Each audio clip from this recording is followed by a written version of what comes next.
Welcome to Punctuate Theatre and Dreamspeakers Virtual Indigenous Artist Hub.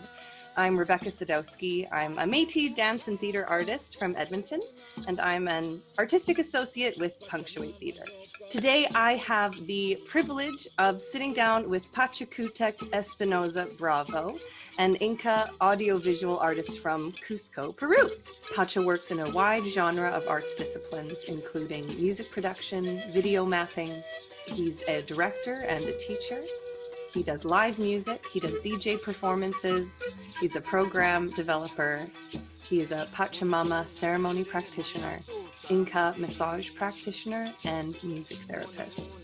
So thank you so much for coming onto our program today, Pachakuteq. I'm so excited to sit down and talk to you more about your art and your art disciplines. Thank you. Thank you very much, Dreamspeakers and Punctuate groups, for this amazing interview and this such times. And it's a pleasure and truly honor for me to participate. And I'll be very happy to tell a little bit about my story. And yes, since I've been a small child, I've been part of the creativity culture going on in my house. Both of my parents are renowned artists. Yes. And so in my house there was all the artistic materials and books, very important. Yep. And books. So since I was a very small child, I was reading all the books, all the history of art, and always being interested in different artists from other countries and also from my country. I am a man from Cusco. I born in Cusco, and Cusco is a very strong cultural place where the people that comes from Cusco has this very strong responsibility feeling to that is passed by generation to the next generation. To love our culture, love our mother nature, love our rituals, our traditions, and most important than love them, practice them, and research. Painting. I started with painting, and for many years I learned painting and photography. My father was a cinema director, so he gave me strong books about cinema and direction and photography direction. That's so amazing.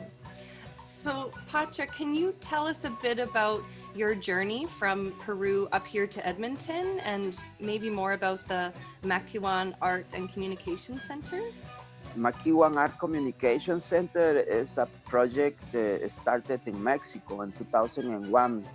When I was living in there, I was studying.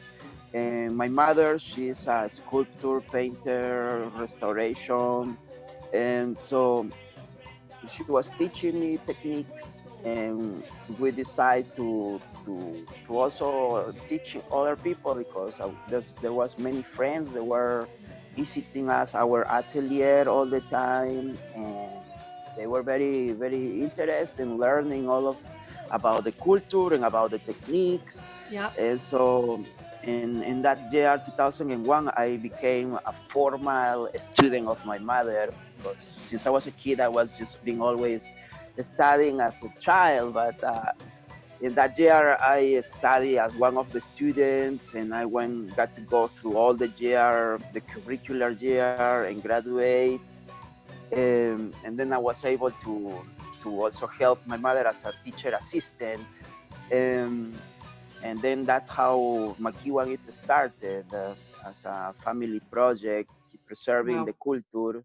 Then the way I am finishing right now in Edmonton is because for many years I was working as an event planner, and I produce many parties, small cultural events, small parties, and also festivals. Yeah.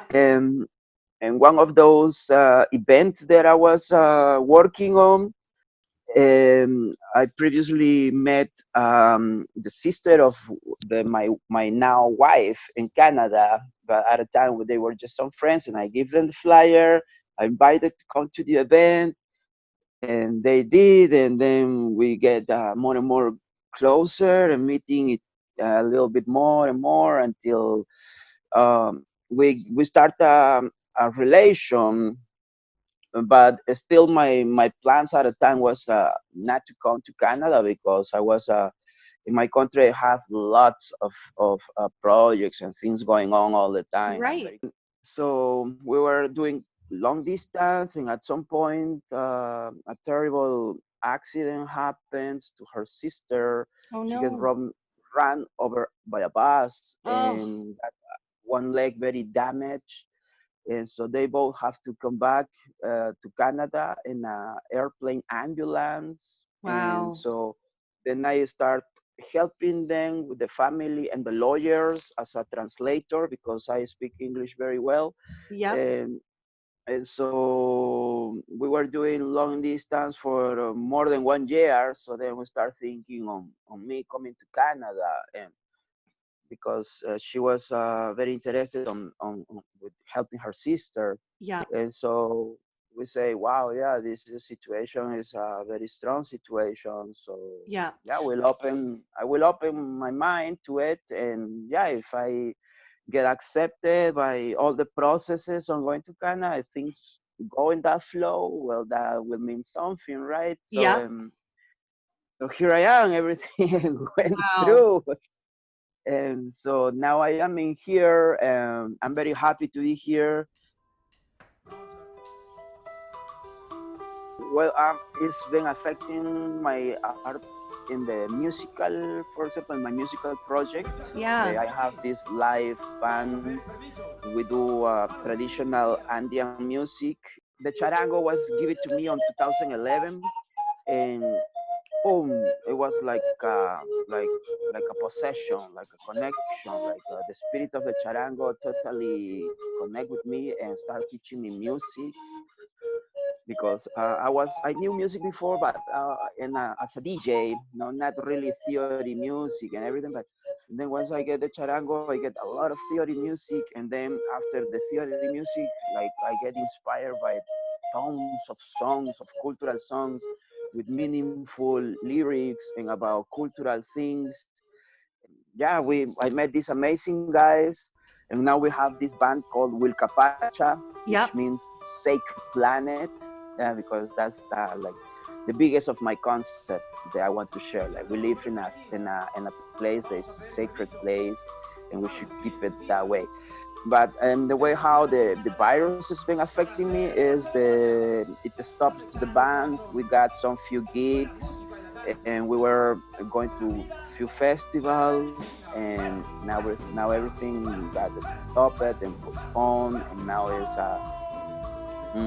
kind of the future looks kind of difficult for musicians. Like people is scared to gather together, Yeah. and like you will understand as a musician, as a composer, my dream, my goal is to have a stadium full of people vibrating with the Pachamama message, Mm-hmm. like. And so now I see that a little uncertain. That's how it's Yeah. been affecting me. All artists should take this time for yourself, for something. New projects can come out right now. Lots of new ideas are coming out for like in political ways. At least in my country, people is thinking, has more time to think about all the political mistakes and Mm-hmm. abuses. And so I think this time is very important for us to use it for something good in spiritual terms, Yeah. and practical terms, and be out of this as a new and better person. Right now in these times, and the main character we most of us are focused on is Pachamama. She is one of our not gods. We don't have gods. Like people believe the native people has gods and the gods, but they are friends. This is our planet. And yes, you can see it as a god, but not in a freaky way to do strange things to it.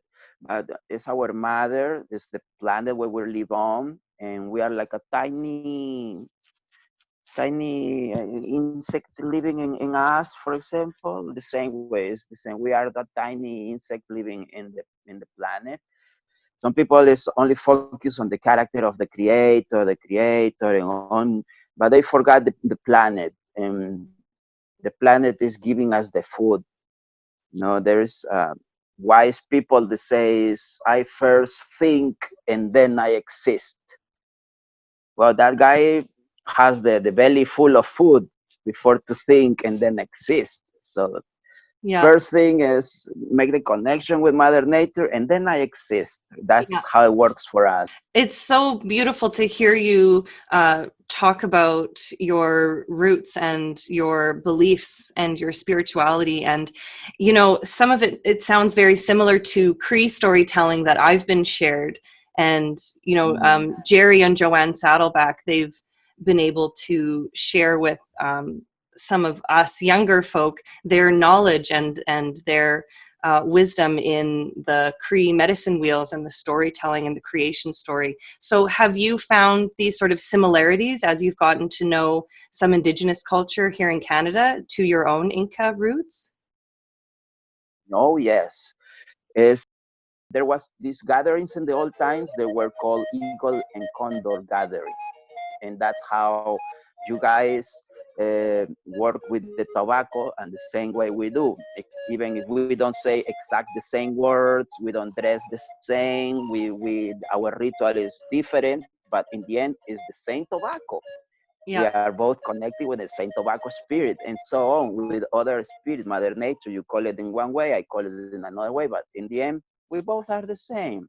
It's always so beautiful to, you know, recognize these prophecies and these stories, and it just kind of brings it back full circle to me that we're all connected. Once again, thank you for chatting with us and talking to us more about where you come from and your experience here in Canada. And I'm so happy that Edmonton has you and that you get to share your art with us. And I think we can gain a lot of wisdom and knowledge from you and your practices. So thank you so much for sharing your creativity and your art with us today and for joining me on this interview.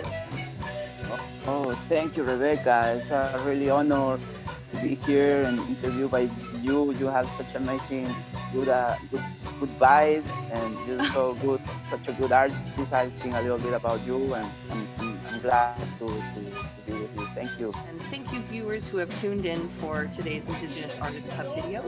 Dreamspeakers and Punctuate Theatre would also like to thank their funders. Without their support, this project would not be possible. Make sure to check out all of the other Indigenous artists we are highlighting in this series. I'm Rebecca Sadowski, and I hope you all are well. Talk to you again soon.